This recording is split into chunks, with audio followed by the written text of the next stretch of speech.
Budget Reckoner. Next 30 minutes, it's about markets, but budget and markets. That's what we're calling the show, budget and markets. Now, historically, what is the correlation between budget and market? Now, budget at some point in time was considered to be the swing event of the year.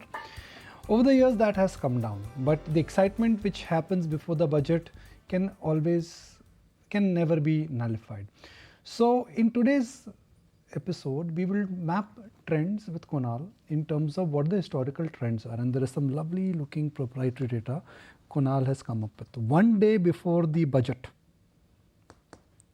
se ek din pehle, which are some stocks which have given positive returns, and which are some stocks which have given positive returns irrespective of the broader market. So Kunal, is there a data which says that 10 out of last 10 budgets, there are some stocks which have always given positive return? Absolutely, yes. And I was amazed when I looked at the data myself. And in fact, I know this data was right even till the last budget. So if we consider this as 11th budget, say, from the data which I had calculated, this has worked 11 out of 11 times. So the first stock which actually has given 10 out of 10 over the last budgets, and that too by a margin of I think around 3.5 to 4%, 3.74 to be precise is the exact number in terms of the average gains for the stock, and that's Anantraj Industries, a stock which has done remarkably well over the last 10 budgets. Cochin Shipyard, a stock which has limited history in that sense. Over the last 9 budgets, the stock has given 100% returns, positive returns. So 100% of the times the stock has given positive returns. The gain is just about 2.1% for Cochin Shipyard. Borosil Renewables, last 5 budgets, the stock has given positive returns one day prior to the budget day. So if budget is on 1st of Feb, on 31st of Jan, if you bought Anantraj, you've made money, or you bought it on 1st and sold it on the budget day? When you say one day prior, how do you judge it? So the closing of 30th on this case, so closing of 30th compared to the closing of 31st. Okay, so one day before budget, if you bought Anantraj, what may be the underlying factor? I'm not getting there. Correct. But it could be in coincidence, but technically it's in pattern that Anantraj has given a positive return. Yes. Do you see that happening 11th time? I see that happening 11th time. Do you see that happening for Kochi Shipyard, Borosil Renewables and Railtel also? Yes. In fact, there are many other stocks also which have given similar kind of returns. But then broadly, when you look at the average return, so the stock which has actually given the highest returns out of the names is actually Jupiter Wagon, a stock which has given an average of 4.5% on the pre-budget. These are 10 budgets. Pre-budget. No, 10 pre-budgets. 10 pre-budgets. 10 pre-budget Jupiter Wagon, if you bought it at Jupiter Wagon, the data is only for the last 3 budgets because of the limited history. Okay, fair point. But 100% of the times. Okay. But as a trend, I think Anantraj qualifies the cut because it has given 2.5% return. Yes. One day passed through the last 10 budgets. So it's a substantial you bought data. on 30th, on Friday, I mean 30th closing. Sold it on 31st closing. But can you do that in T+2?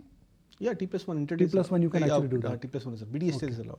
But there are some stocks which have lost also. Yes. So, equation has X equal to Y. Correct. Which are some of the stocks which could be called as stocks which go down before the budget? And again, one day data, right? So, yeah, one day data. And again, over years, the list of stocks is quite interesting. Moil, considered to be a stock which generally moves quite it's a commodity stock. Commodity stock. So that 9 over the last 10 years, the stock has actually given negative returns. The average return is around 0.7, 0.68 to be precise, for Moil.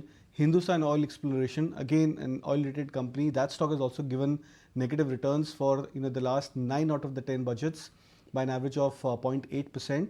And Sharda Motors, Tata Investment, even HCL Tech, a stock which HCL Tech is an interesting one. Yeah, 8 out of the last 10 budgets, the stock has actually given negative returns, that to 1.14%.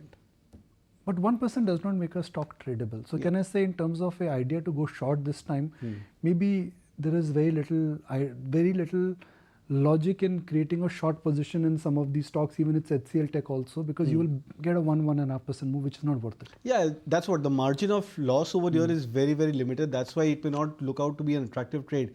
But then these are the kind of stocks which traders can even avoid on the budget or just avoid them. Okay. Now, what about moves on the budget day? What is the average Nifty move on the budget day? So on the budget day, we've seen the index moving by a margin of almost 0.5% on the positive side. That's happened 3 out of the last 10 budgets, where we've actually seen, rather it's on the negative side, 3 out of the last 10 budgets, we've actually seen the index down 4.42%. So out of last 10 budgets, on the budget day, markets have been up more or down more?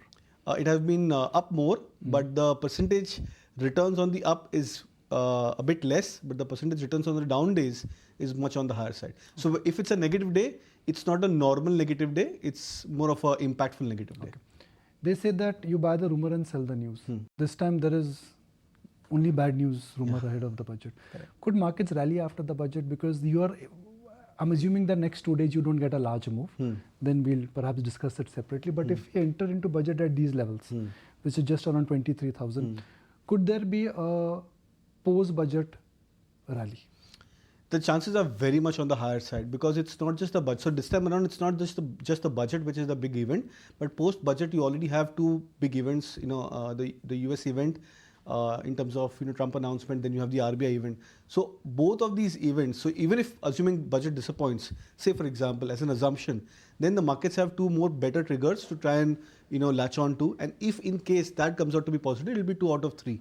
So the probability is very high. If budget is positive, then of course it adds to the momentum for the indices.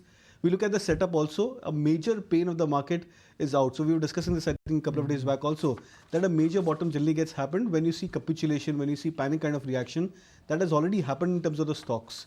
So I give a very simple relative example. If the Nifty is at 23,000, stocks are actually at 21,000 or 20,000 levels.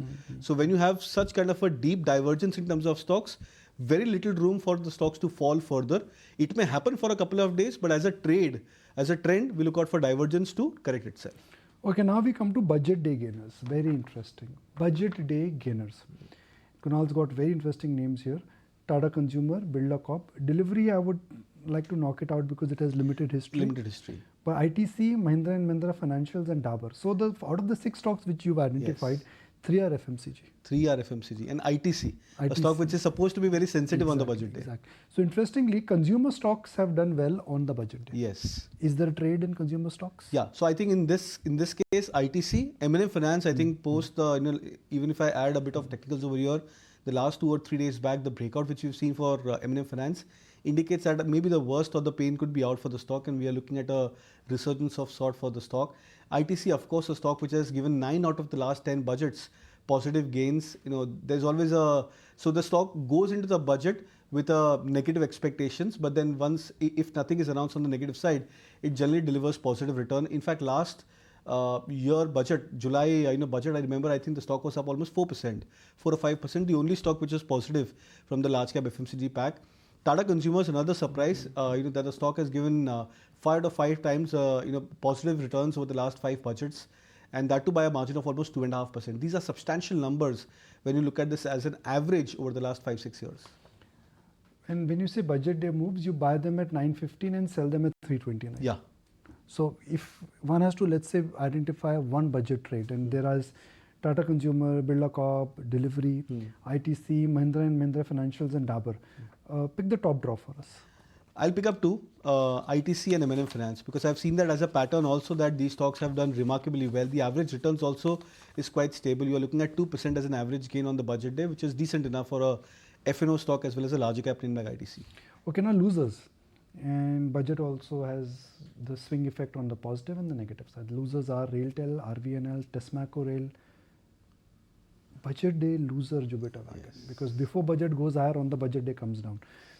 So your data is indicating, and how many years of data you looked at, Kunal, when you've analyzed Tesmaco, Jupiter, RVNL and RailTel? So the RailTel and RVNL have, RailTel has 4 years of data, RVNL 7 years of data, Texmaco Rail has 10 years of data, Jupiter Wagon has 3 years of data as we discussed earlier. So these are, so this is all the history which is covered into the stock, and that covers the entire movement of the stock price. But the concern over here, Nikunj, is the jump or is the drop into these stocks. The average return on the stocks on the downside is 4.5%.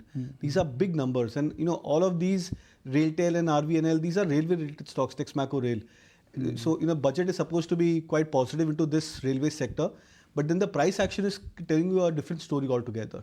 So again, if you go short on PSU stocks, and especially railway stocks at 915, correct, cover them at 329. History has told us that RailTel, RVNL, Tesmaco and Jupiter Wagons have given you a 4 to 5% return. 4 to 5% return. Again, which could be a best idea to go short on intraday.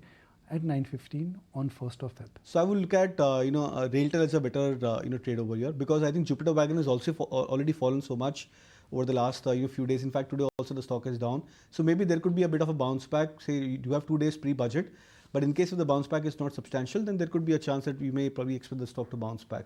Railtel could be a better bet. All right, Kunal, thank you very much. Let's take a break. When we come back, we'll connect with Kenneth and Rade. Talk about markets, budget, small cap and mid cap, and how is he investing in this kind of a volatile environment.